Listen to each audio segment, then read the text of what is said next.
Satanás e seus anjos estão reunindo todas as suas forças para oprimir o povo de Deus. Sabe que se eles dormirem um pouquinho mais, está seguro quanto a eles, pois é certa a tua destruição. Então eu quero dizer a você, igreja, acorde, igreja. Abra o olho, igreja. Não desconsidere o tempo e a época em que nós estamos vivendo. Há uma urgência da nossa parte de alinharmos a nossa vida ao propósito do Senhor. Você não precisa ser sacudido, você não precisa ser levado pelo vento.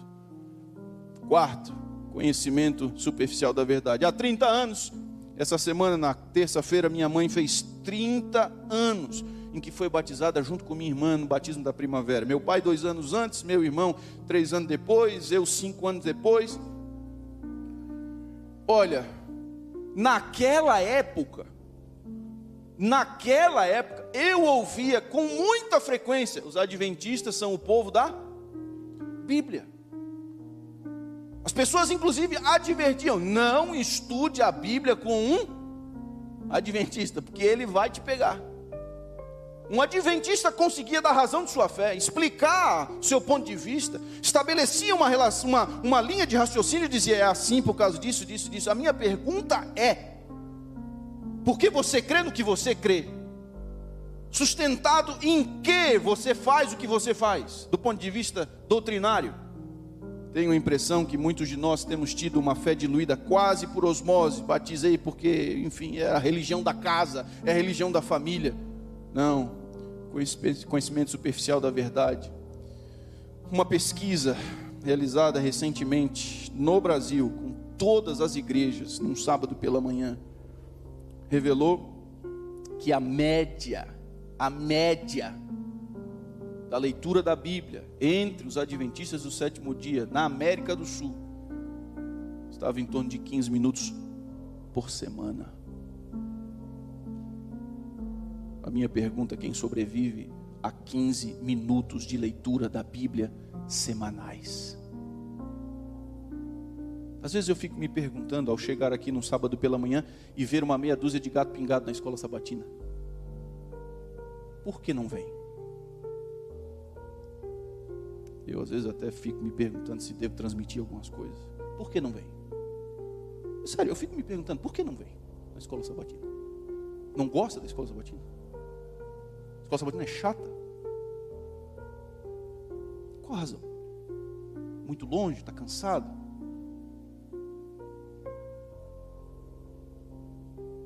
Aqui nós vivemos num país, se você não trabalha, você não come. Se você não faz horas, você não recebe. Somos extremamente pontuais com o nosso schedule de trabalho, seja numa companhia ou indo limpar uma casa. Mas 9:30 da manhã está aqui no sábado pela manhã, está exigindo demais. Deixa eu dizer uma coisa a você, como movimento adventista, a segunda hora, que é a hora do sermão, ela não era, esse momento não existia nos primórdios da igreja adventista. Cada ano que passa, nós estamos copiando demais o modelo evangélico, protestante, achando que a segunda hora é sagrada, a primeira é opcional. Quando nós damos o endereço da igreja para alguém vir nos visitar, a gente já fala a hora que é 10h45 já. 9:30 não. Deixa eu dizer a você, a escola sabatina garante, primeiro, a unidade doutrinária da igreja ao redor do mundo. A escola sabatina garante uma noção missionária, a fim de que os fundos levantados possam beneficiar ações específicas no avanço do evangelho ao redor do globo.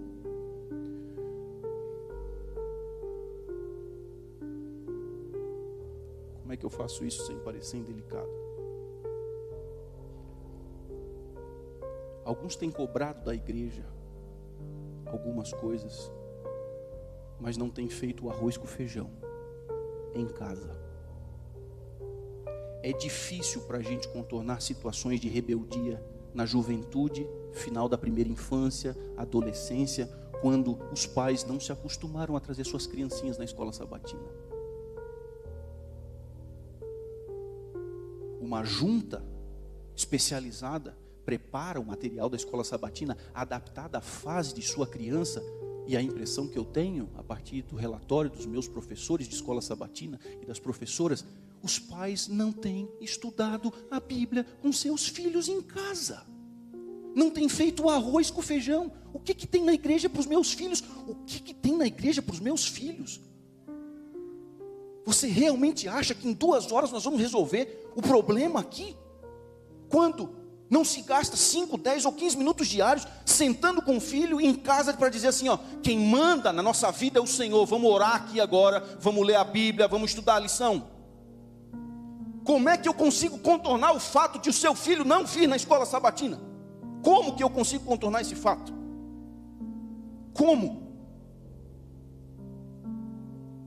A lição da escola sabatina foi preparada para acompanhar o desenvolvimento de sua criança. Conhecimento superficial da verdade, eles não conseguem explicar. Tem criança que não conhece as histórias, as mais elementares.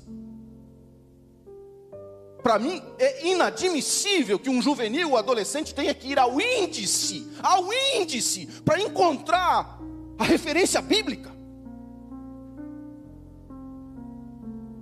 É lógico que não vão aguentar. Vem uma crise, é lógico que não vão aguentar.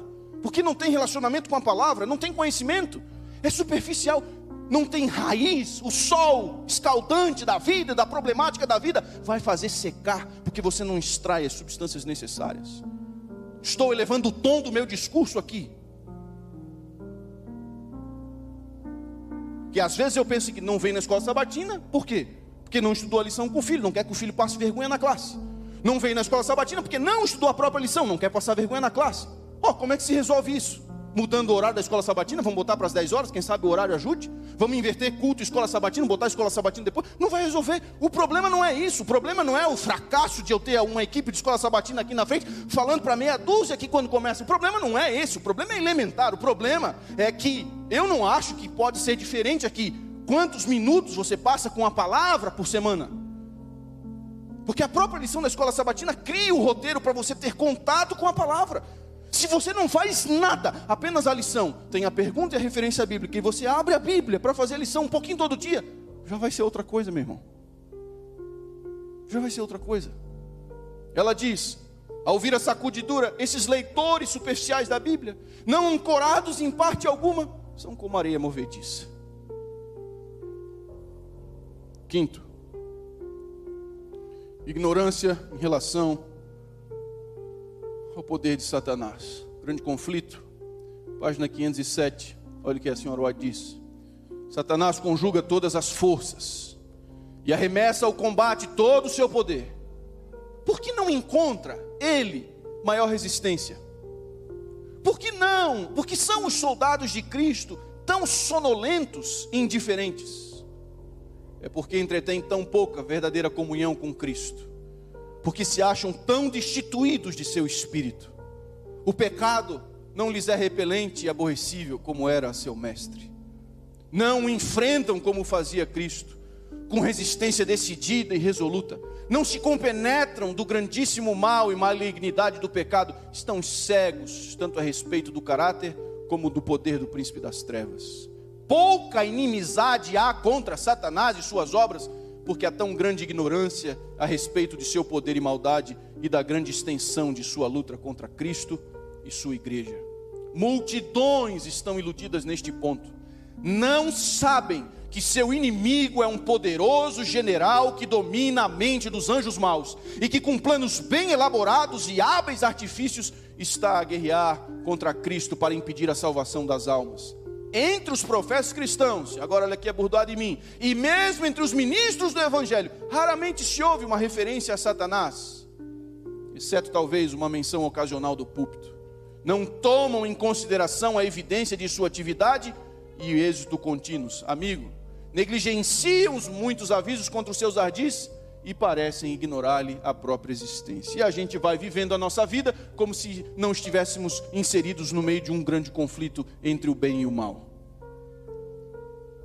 Achando que as coisas se resumem àquilo que a gente pode ver, se esquecendo de que à nossa volta há uma luta intensa pelo controle de nossa vontade. Tudo à nossa volta influencia, tudo à nossa volta nos afeta. mas a gente acha que está tudo bem e que está tudo certo. A quinta razão, segundo a senhora White, para que o povo seja sacudido, é ignorar que nós estamos lutando contra um inimigo muito poderoso. Ela teve uma visão, eu já me referi a isso aqui outras vezes. Ela teve uma visão de Satanás reunido com seus demônios. Já disse isso aqui e vou repetir. Originalmente, essa visão que ela teve da reunião de Satanás com seus demônios, ela registrou no livro O Grande Conflito. Antes de ir para o prelo, ela disse: por favor, vocês tirem essa parte aqui, não publiquem com o livro, porque não é apropriado, porque em visão profética entendeu que esse livro chegaria a muitas mãos e era um recado especificamente para a igreja adventista. Mais tarde, isso foi publicado, eu extraí um trecho. Ela escreve na primeira pessoa, porque ela ouviu o general da hoste satânica. Ela ouviu, e ela bota entre aspas, e cita as palavras que ele disse. Pois bem, eu peguei só um trechinho. Temos de causar lutas e divisões na igreja. E está falando da igreja que professa a verdade do sábado, a verdade presente. Temos de destruir a ansiedade deles por sua própria alma, levá-los à crítica e aos juízos temerários, acusando e condenando-se uns aos outros e a idolatrar o egoísmo e a inimizade. Por causa destes pecados, Deus baniu-nos de sua presença, e todos quantos seguirem o nosso exemplo terão sorte idêntica. O capítulo 66 do Testemunhos para Ministros traz todo o relato na íntegra. Eu extraí apenas um texto, uma parte do texto. Sexta e penúltima razão: a introdução de falsas doutrinas e teorias. E contra isso, a gente toda hora está lutando contra uma onda nova, de alguma coisa aí que está surgindo para confundir e enveredar. Sempre tem alguém aí achando que descobriu uma nova verdade.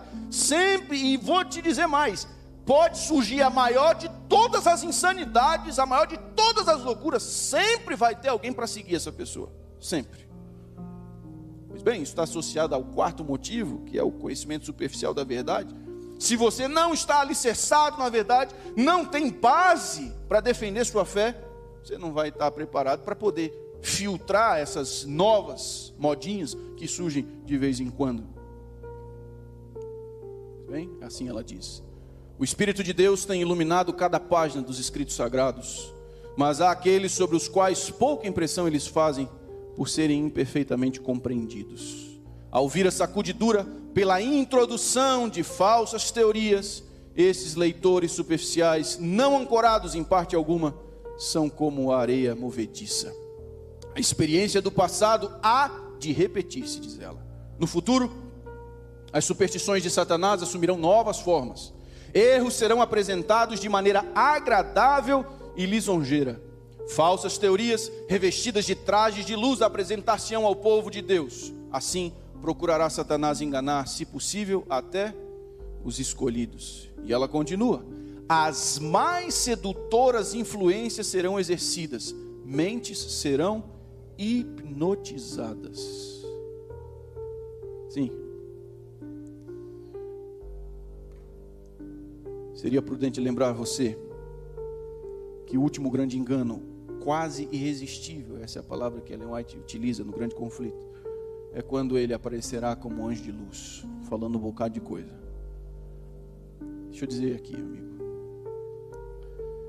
se tem uma coisa, uma falha na compreensão escatológica dos adventistas no tempo atual, é a seguinte: os adventistas receberam instrução especial em relação à cronologia dos eventos que vão desencadear na volta de Jesus.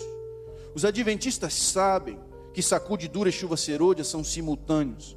Os adventistas sabem que após ou durante o período de chuva serôdia, a igreja será tomada por um grande poder. Os adventistas sabem que haverá uma grande conversão nesse período, simultâneo ao decreto da mudança da lei de Deus por parte do Estado, fazendo uma aliança com a igreja. Os adventistas sabem disso, e os adventistas sabem que a mudança da lei de Deus se dará antes do fechamento da porta da graça, e vai ser um período de teste, a fim de que ver quem que é fiel e quem que é infiel. E alguns adventistas, sabendo dessa cronologia, pensam assim: deixa eu ir tocando a minha vida, e quando algumas coisas começarem a acontecer, eu mudo de atitude, porque eu sei que isso tem que acontecer antes, e aí eu ajeito a minha vida.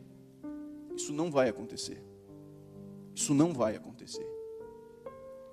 Porque hoje, muitos de nós temos negociado os nossos princípios por uma meia dúzia de dólares. Hoje, muitos de nós temos negociado a nossa rotina, negligenciado família, negligenciado o atendimento à igreja, o exercício dos dons e dos ministérios. Muitos de nós, hoje, estamos, de qualquer jeito, com crises desse tamanhozinho. Quando a crise, a última delas, se arrebatar sobre a igreja, as expressões, os adjetivos utilizados ali são terríveis, incomparáveis, urgentes. Você acha realmente que nessa última grande crise, nessa última grande batalha, eu me condicionei a vida inteira para dizer: vida leva eu, levei a minha religião, a espiritualidade, o meu cristianismo com a barriga, de todo jeito, nutrindo um bocado de vontadezinhas, nutrindo um bocado de sonhos, nutrindo um bocado de pequenos reinos, colocando o Senhor no banco do carona, recorrendo a Ele só quando for um grande problema, às vezes de ordem financeira, que é o que mais afeta a gente.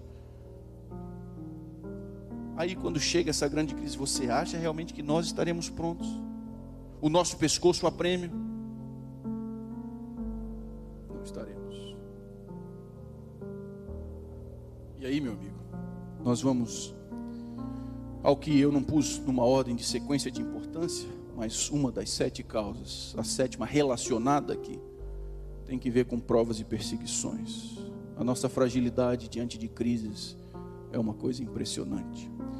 Mas é lógico, a sacudidura, você tem conhecimento superficial da verdade, você tem resistência à mensagem em Laodiceia, você tem a rejeição à verdade presente, você tem todos esses elementos que até aqui nós consideramos: mornidão, indiferença, descuido. Só que a prova e a perseguição, ela apenas é o vento soprando. É o vento soprando. Porque eu falhei nas outras coisas elementares, a prova e a perseguição apenas vai evidenciar que eu sou palha. Ao aproximar-se a tempestade, uma classe numerosa que tem professado fé na mensagem do terceiro anjo, mas que não tem sido santificada pela obediência à verdade, abandona sua posição, passando para as fileiras do adversário. Amigo, o que esse texto aqui está revelando não é apenas que alguns vão deixar a igreja, mas que alguns vão se unir na oposição a ela. Não é apenas que eu viro as costas ao projeto de Deus para a minha vida e para a eternidade. Esse texto está revelando, não é a rejeição apenas, é que a rebeldia, a resistência, o orgulho, o não permitir que a mensagem bíblica amoleça o meu coração e eu reavalie a minha responsabilidade pessoal, faz com que, quando de fato eu viro as costas, eu não apenas ignoro a situação, mas eu me filio aos inimigos da mensagem, aos inimigos do movimento. É a profecia. Os membros da igreja serão individualmente provados. Serão colocados em circunstâncias em que se verão forçados a dar testemunho da verdade. Muitos serão chamados a falar diante de concílios ou tribunais de justiça, talvez separadamente e sozinhos. A experiência que os haveria ajudado nessa emergência, negligenciaram obter, e sua alma se acha opressa de remorsos pelas oportunidades desperdiçadas e os privilégios que negligenciaram. Logo o povo de Deus será provado por ardentes provas, e a grande proporção dos que agora parecem genuínos e verdadeiros demonstrar-se-á metal vil. Em vez de se fortalecerem e confirmarem com a oposição, as ameaças e abusos, tomarão covardemente o lado dos oponentes. quando a lei de Deus for anulada, sua igreja será peneirada por provas terríveis. E uma proporção maior do que agora podemos prever, dará ouvidos a espíritos enganadores e doutrinas de demônios. Em vez de serem fortalecidos, quando levados a situações difíceis, muitos provam não ser varas vivas da videira verdadeira, não dão fruto, e o lavrador as tira. Deixa eu dizer aqui uma coisa a você.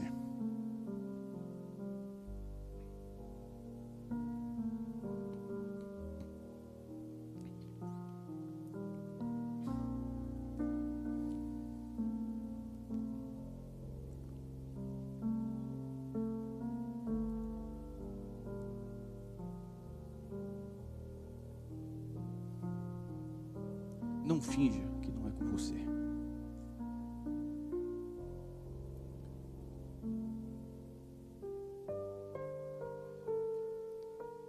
Nos últimos dias, eu orei para que ninguém traísse a própria consciência. E a consciência é onde o Espírito trabalha, é lá na mente. Ele acessa os lugares mais sombrios de nossa alma, lá no âmago de nossa alma, lá dentro. Nós não temos outra resposta a oferecer a Deus a não ser nos rendermos ao seu convite e sua oferta de salvação. Nós não temos onde nos esconder. A crise virá para todos. A crise virá para todos. Às vezes ela afeta o dinheiro, tira o sono da gente, perde o emprego, perde a estabilidade, perde o horizonte. Estava tudo muito tranquilo, mas o Senhor em sua misericórdia diz: eu preciso que você volte para mim, eu preciso que você volte os seus olhos para mim. Eu te amo demais para manter você numa boa aí, perdendo a chance de ter você comigo no céu. Então eu vou permitir que a doença venha, a enfermidade, a fraqueza, a limitação. Eu vou permitir que alguns dos seus amigos se revelem tal quais eles são e você se sinta desamparado, você se sinta sozinho. Eu vou permitir que você sinta algumas coisas, porque você tem que se voltar para mim. Mas, meu amigo, eu estou pregando essa mensagem difícil no tempo onde a graça opera. A graça está operando aqui e agora. É a graça, é o amor, é o coração amoroso do Pai que diz o seguinte: se renda. Vai ficar feia a situação. O mundo está maduro para a volta de Cristo. Eu não sei você, o que você sente quando você lê o noticiário. Instabilidade política, instabilidade climática, instabilidade moral.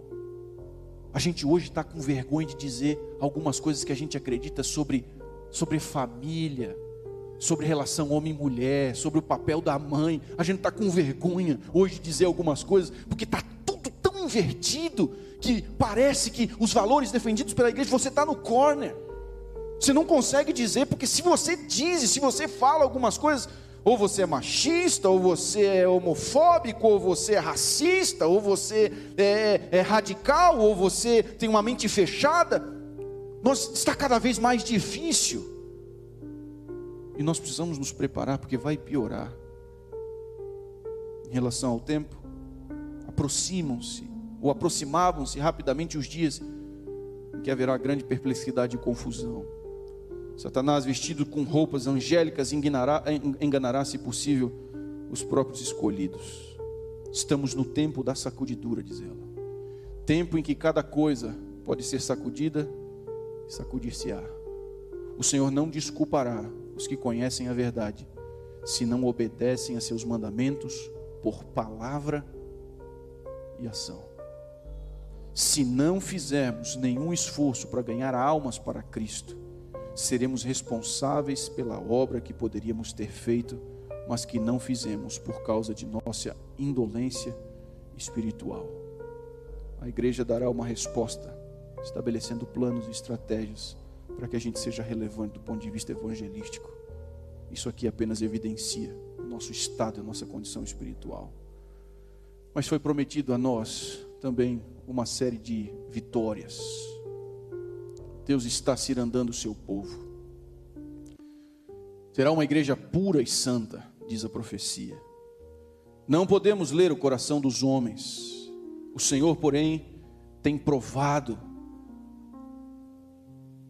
ou tem provido meios para manter a sua igreja. Na grande sacudidura, poderemos medir a força de Israel. Os sinais revelam que está próximo o tempo em que o Senhor manifestará que tem em suas mãos a peneira e que limpará completamente o seu campo. Por esse tempo, o ouro será separado da escória na igreja. A verdadeira piedade distinguir-se-á então claramente daquela que consiste na aparência.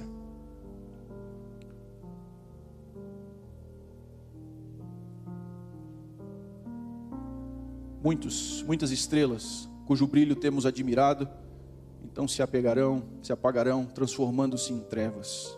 A palha, como nuvem, será levada pelo vento, mesmo de lugares onde só vemos ricos campos de trigo. A menos que se arrependa e converta a igreja, que agora está a levedar-se com sua apostasia, comerá do fruto de seus próprios atos, até que se aborreça a si mesma.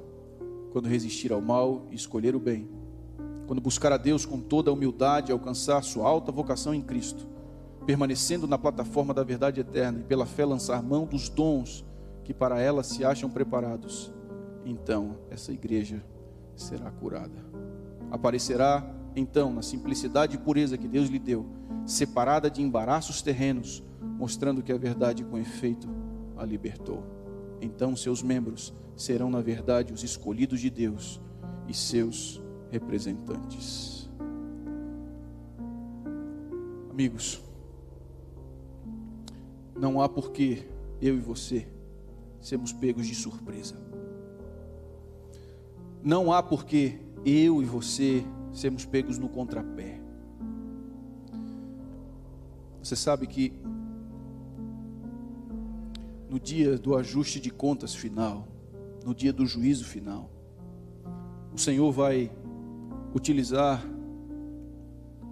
seu código de conduta moral para medir as pessoas. O Senhor vai utilizar a revelação bíblica para dizer: isso aqui era o que eu tinha proposto para você e você rejeitou. Muitos serão, e as pessoas serão confrontadas de fato com a revelação bíblica.